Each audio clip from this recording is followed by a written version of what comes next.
croeso i gyfres podlediad Pod Addysgu Colegau Cymru. Gyda chefnogaeth Llywodraeth Cymru, mae'r sesiynau 10 munud hyn yn cynnig awgrymiadau dysgu ac addysgu ymarferol i ddarlithwyr addysg bellach ac ymarferwyr dysgu seiliedig ar waith. Gyda chyfraniadau gan golegau o bob ran o Gymru, mae'r gyfres yn cynnig cyfleoedd dysgu proffesiynol i staff yn y sector addysg bellach clywed am enghreifftiau o arfer gorau. Mae 4 thema allweddol: gwydnwch, digidol, gwahaniaethu ac addysgeg safon uwch. Am y wybodaeth bellach, ewch i wefan colegau.cymru. Croeso i'r podlediad hwn fydd yn trafod technoleg ac adnoddau.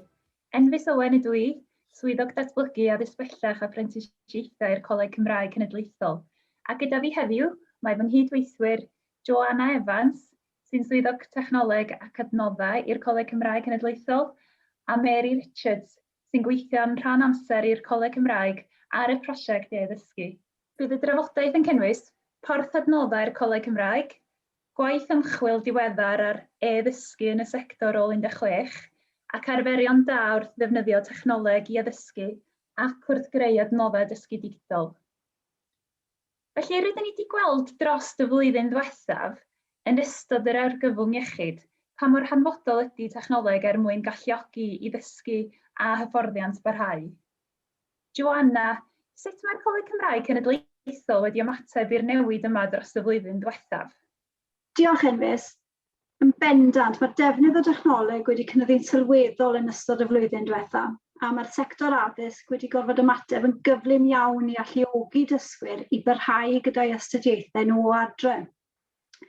Un o'r pethau mwyaf allweddol i ni fel coleg wedi bod yn gwneud yn ystod y cyfnod yma i gefnogi'r cynnydd mewn dysgu cyfunol yw lansio gwefan adnoddau newydd, sef y porth adnoddau. Mae gwefan y porth yn cynnig un lle canolog a hygyrch i ni fedru rhannu adnoddau digidol cyfrwng Cymraeg a dwyieithog ar gyfer y sector ôl o'r bodol. Yn ogystal, yn fwy penodol i'r sector addysg bellach, prentisieithau a dysgu seiliedig ar waith, rydyn ni hefyd wedi bod yn gweithio ar brosiect adnoddau i edrych ar sefyllfa adnoddau dysgu cyfunol y sector mwyn i ni fedru adnabod yr adnoddau cyfredol sydd ar gael a hefyd i gynllunio mwyn cynyddu'r nifer o adnoddau Cymraeg a dwyieithog sydd ar gael ar draws 3 maes blaenoriaeth, sef gofal plant a'r blynyddoedd cynnar, iechyd a gofal a gwasanaethau cyhoeddus. A mae allbwn y prosiect yma i'w gweld ar y porth. Ffantastig, diolch Joanna. Mary, roeddech chi'n rhan o waith ymchwil y Coleg Cymraeg yn edrych ar sefyllfa adnoddau dysgu cyfunol yn y sector hefyd. Felly, fedrwch chi sôn rhywfaint am be oedd pwrpas yr ymchwil a falle rhai o'ch darganfyddiadau chi o gynnal y gwaith hefyd? Ie, o'n i'n rhan o'r prosiect yma, a oedd 2 rhan i'r prosiect adnoddau yma, a'r gwaith ymchwil oedd y rhan gyntaf. Oedd gyda ni tîm o arbenigwyr pwnc a aeth ati i gasglu gwybodaeth ynghylch adnoddau da a oedd yn bodoli mas na'n barod, fel bod modd i ni wedyn fel y Coleg Cymraeg i'w rhannu nhw ar y porth. Es i wedyn ati i gasglu gwybodaeth wrth holl golegau o 16 Cymru a heb angofio wrth gwrs y darparwyr prentisieithau yn y gweithle. A o'n i'n gofyn i nhw am y systemau a'r platfformau o'n nhw yn defnyddio a'r teclynnau o'n nhw'n defnyddio hefyd yn y dysgu. Y cwestiwn ofynes i nhw i gyd oedd, pa dechnoleg oedd yn defnyddio i greu adnoddau, i addysgu, a hefyd i gyfathrebu ar-lein. O'n i'n twmlo bod hwn yn rili bwysig i ni wybod pwy dechnoleg sy'n mas na sy'n ar gael, a hefyd sy'n cael ei ddefnyddio yn feunyddiol. Roedd y cynlyniad y gwaith yn ddiddorol iawn, a beth daeth i'r amlwg oedd bod yna ystod o feddalwedd a systemau yn cael ei defnyddio, a hynny'n amrywio'n fawr o sefydliad i sefydliad. Eithon ni ati wedyn i goladu'r wybodaeth yma a'i grwpio nhw yn ôl ei defnydd. Enghraifft, y systemau neu'r feddalwedd hynny sy'n cael ei defnyddio i gyflwyno gwybodaeth, y systemau neu'r feddalwedd sy'n cael ei defnyddio i gyfathrebu, a hefyd i greu dogfennau ar gyfer cydweithio ar-lein. A yn hefyd, yn fwy pwysig, y systemau neu'r feddalwedd hynny sy'n cael ei defnyddio i greu adnoddau sy'n medru gwirio'r dysgu a rhoi adborth i'r dysgwr. Enghraifft, Microsoft neu Google Forms, neu rhywbeth falle'n debyg i quizzes. So, yr ail rhan wedyn o'r prosiect oedd addasu'r adnoddau cyfredol oedd i gael mas na i fformatau mwy rhyngweithiol. A hefyd, i ni gomisiynu adnoddau newydd sbon dwyieithog i gefnogi'r meysydd blaenoriaeth oedd Joanna wedi sôn amdano ynghynt.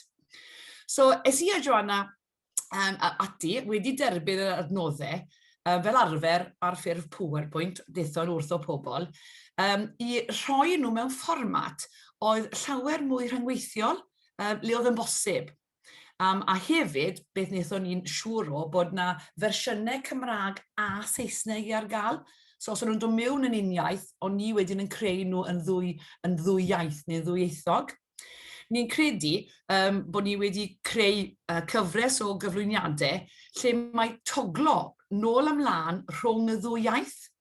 Ond ni hefyd yn gobeithio bydd y darlithwyr yn gallu gweld gwerth falle o agor y cyflwyniadau yma, fel bod y ddwy ar agor ar y sgrin yn yr un pryd, felly wedyn bod y dysgwyr yn gallu gweld y ddwy iaith falle ar y sgrin, a hefyd yn gallu croesgyfeirio os oedden nhw'n amen. So, ie, na beth oedd y prosiect. Ddiddorol iawn, diolch Mary. Felly, os oes gan unrhyw un ddiddordeb i ddod o hyd i fwy o wybodaeth am y teclynau'r platfforma sy'n cael ei defnyddio, lle maen nhw'n dod o hyd i'r wybodaeth yna lle? Os wir. O'n i'n ymwybodol bod yr wybodaeth ni wedi darganfod yma yn ddefnyddiol iawn i ddarlithwyr, a oedd yn ceisio chwilio am ffyrdd newydd felly o weithio, hynny yw yn y cyfnod fel mae nawr, i greu adnoddau a chyflwyno gwybodaeth i'r byd newydd o ddysgu cyfunol ar-lein, a bod angen lle i ni rhannu'r wybodaeth yma yn ehangach, lle bod fel grŵp bach yn gwybod amdano fe, fel bod pawb ar draws Gymru'n gwybod amdano fe.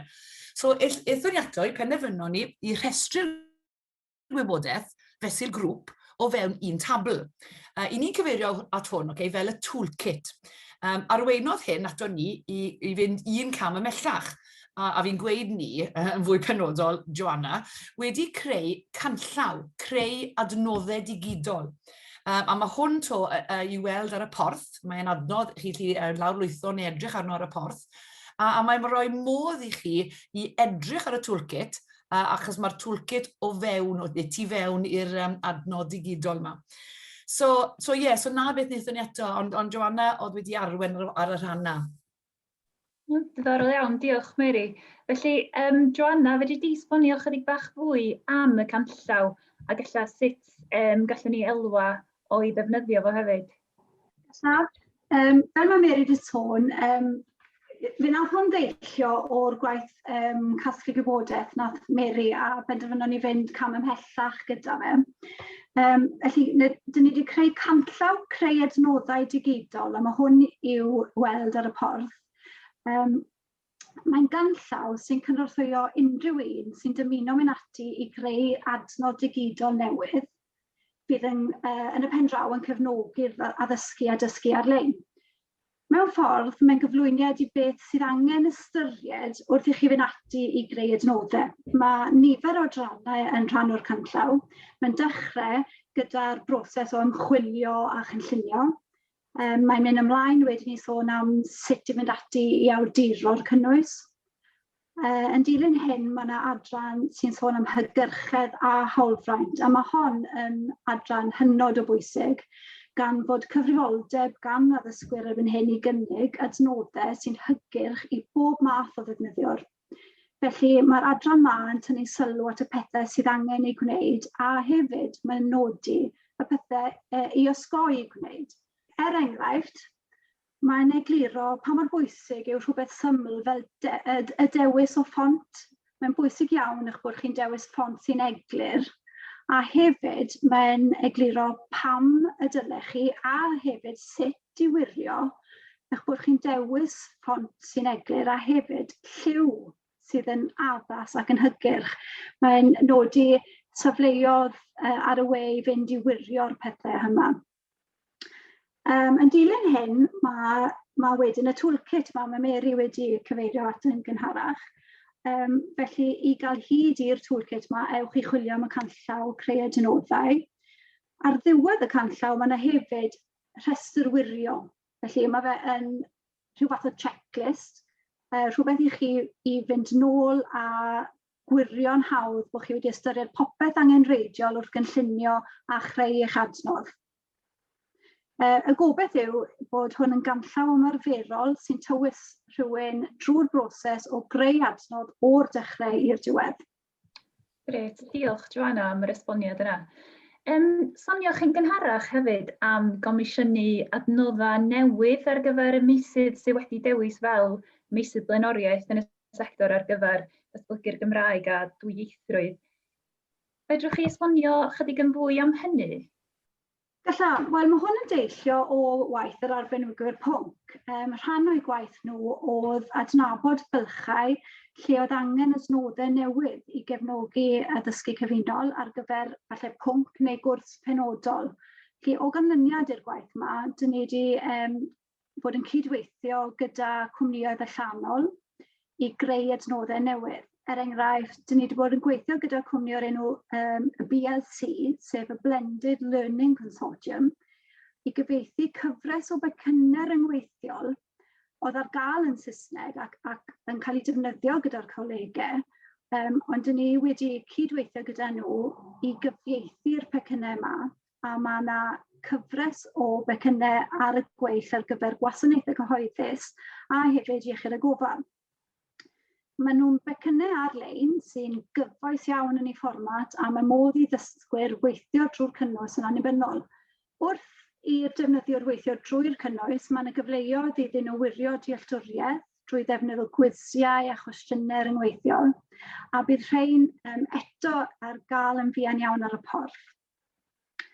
Yn ogystal, dyn ni wedi comisiynu prentis iaith 2, I roi bach o gefndir I hwn, cafodd prentis iaith 1 I ddatblygu ar gyfer defnyddwyr sydd heb fawr o ddefnydd na ymwybyddiaeth o'r Gymraeg, a y pwrpas oedd I galluogi nhw I ddatblygu rhywfaint o ddealltwriaeth o'r Gymraeg, a hefyd gweld ei werth ar gyfer y byd gwaith.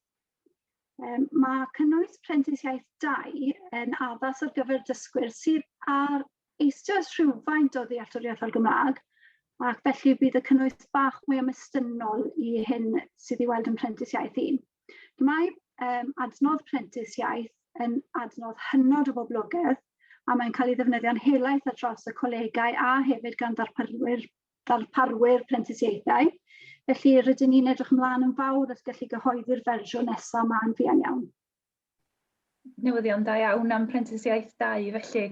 Felly pa mor bwysig ydy hi bod yr adnoddau yma ar gael yn ddwyieithog, ydych chi'n meddwl? Wel, I fi yn bersonol yn twmlo'n gryf iawn am y pwynt hyn. Fi'n credu bod e'n bwysig iawn. Fel ciln ddarlithraig, mae dy fi real syniad o beth yw sort of gwasgedd ar amser staff a pwy bwysau sy'n arno I greu adnoddau newydd.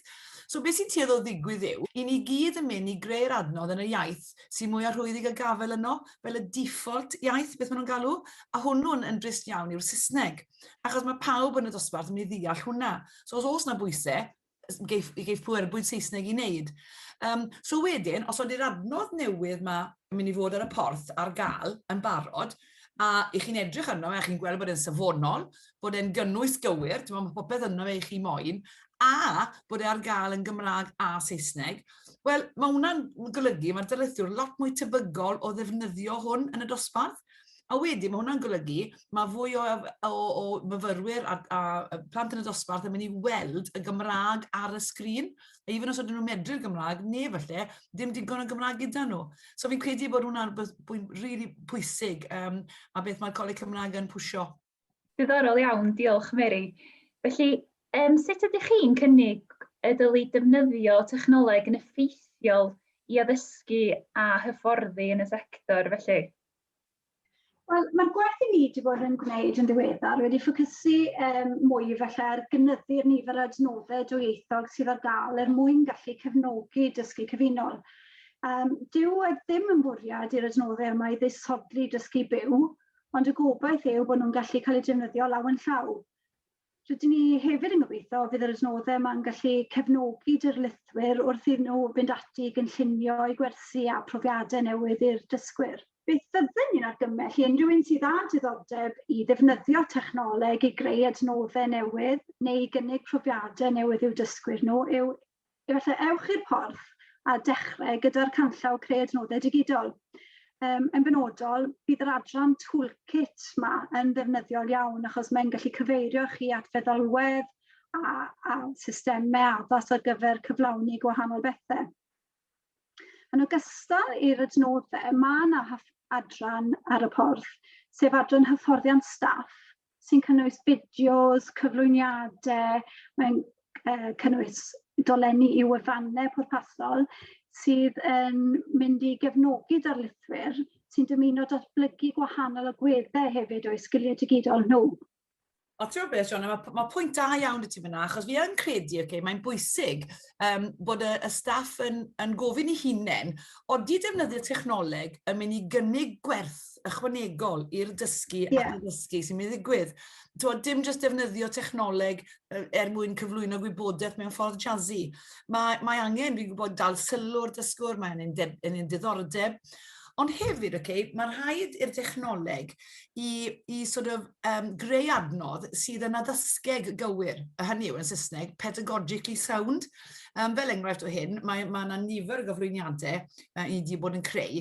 Ni'n sicrhau bod yna gyfleoedd trwyddynt i'r defnyddiwr gael gwirio'r dysgu sydd wedi digwydd. Enghraifft, mewn quiz rhyngweithol ac ati, mae'n bwysig bod yna adborth i'r ateb cywir ac anghywir, achos mae hwnna'n rhy mor bwysig i'r broses o ddysgu. Ie, fydden ni'n cytuno dy ti, Mary. Dyw technoleg ddim yn ateb pob dim, mae fe yn gallu, dyle fe fod yn cynnig rhywbeth ychwanegol yn dyle fe? Dyle, bendant. Felly, sut adborth wedyn ydych chi wedi cael gan ddysgwyr, aseswyr a tiwtoriaid efallai am rhai o'r adnoddau ydych chi wedi gyfeirio atyn nhw? Mae rhaid dweud, mae'r adborth ni wedi derbyn hyd yn hyn wedi bod yn bositif iawn. Mae'n amlwg bod galw mawr am adnoddau dwyieithog a i ni'n gobeithio bod ni'n cyfrannu at y galw hyn a hefyd yn gobeithio bod ni'n ateb rhywfaint o'r broblem. Un o'r heriau yw bydd o hyd angen mwy. Felly, ni yn falch iawn bod gyda ni'r porth adnoddau erbyn hyn, achos mae fe yn cynnig un lle i ni fedru rhannu unrhyw adnoddau newydd gyda'r sector. A hefyd, y gobeith yw bod gan defnyddwyr y sector un lle canolog wedyn, le maen nhw'n gallu mynd i chwilio am adnoddau Cymraeg a dwyieithog sy'n addas iddyn nhw. Bod ni yn comisiynu adnoddau newydd, a dyn ni wedi sôn am rein, ni hefyd yn rhannu adnoddau sy'n bodoli'n barod a sydd wedi cael eu creu gan bobl allanol. Felly, os oes rhywun sy'n gwrando ar hwn yn gwybod am unrhyw adnoddau safonol dwyieithog, maen nhw'n meddwl bydde yn addas i gael eu rhannu ar y porth, yna mae croeso i chi gysylltu gyda ni, a mae modd gwneud hyn drwy lenwi ffurflen gyswllt ar wefan y porth. Achos dyn ni o hyd yn chwilio i ychwanegu mwy o adnoddau safonol i'r wefan. Diolch, Joanna, ie, yn sicr. Da ni'n chwilio am adnoddau trwy'r amser lle ychwanegu. Felly, os nad ydy gwrandawyr yn gyfarwydd ar porth, be ydych cyngor chi wedyn i unigolion wrth mynd nhw fynd yno am y tro cyntaf lle chwilio am adnoddau? Ia, wel, dyn ni wedi bod cyfeirio at y porth, ond heb sôn am y cyfeiriad gwe. Felly, cyfeiriad gwe y porth yn syml iawn yw porth.ac.uk. A pan byddwch chi'n cyrraedd y wefan, fe welwch chi bod e'n hawdd iawn i'w ddefnyddio. Mae modd chwilio fesul gair, hynny yw teipio gair neu eiriau mewn yn y blwch testun. Mae modd chwilio fesul pwnc, fesul lefel yr adnodd, a mae hefyd modd chwilio fesul tagiau. Yn ogystal i hyn, gallwch chi gyfuno'r hydlyddion yma. Enghraifft, gallwch chi ddewis chwilio am adnoddau sy'n berthnasol i gofal plant ar gyfer y pwnc, ac yna dewis lefel o 16 ar gyfer lefel yr adnodd. Fel hyn, mae'r system yn tynnu'r unrhyw adnoddau sydd ddim yn berthnasol i chi wrth chwilio. I gloi, falle bod yn werth i fi sôn fan hyn nawr am y ffurflen dan ysgrifio sydd gyda ni ar wefan y porth. Reit ar waelod y dudalen hafan, fyddewch chi o hyd i ffurflen syml iawn, deallwch chi adael eich enw eich e-bost mwyn derbyn gwybodaeth am unrhyw adnoddau newydd sy'n cael ei ychwanegu. Eto, mae modd gosod eich dewisiadau mwyn derbyn gwybodaeth sy'n berthnasol i chi. Felly byddwn ni'n argymell i unrhyw un sydd â diddordeb mewn adnoddau Cymraeg a dwyieithog digidol i wneud hyn fel bod chi yn derbyn gwybodaeth yn rheolaidd wrth y system pan fod adnoddau newydd yn cael ei ychwanegu. Joanna a Mary, diolch yn fawr iawn i chi am y sgwrs. Diolch yn fawr yn fes o'n gael ni. Dim problem. Dwi'n gobeithio bydd o ddefnydd i'r grandawyr heddiw, felly hwyl am y tro. Iawn, hwyl. Hwyl! Gyda chyfraniadau gan weithwyr proffesiynol y sector addysg bellach o bob ran o Gymru, mae cyfres podlediad Pod Addysgu Colegau Cymru yn cynnig cyfres o awgrymiadau addysgu a dysgu byr y gallwch ei roi ar waith heb oedi. Mae'r ystod o bodlediadau yn eang, gyda sesiynau'n ymdrin a themau gwydnwch, digidol, gwahaniaethu ac addysgeg safon uwch. Darganfyddwch fwy heddiw.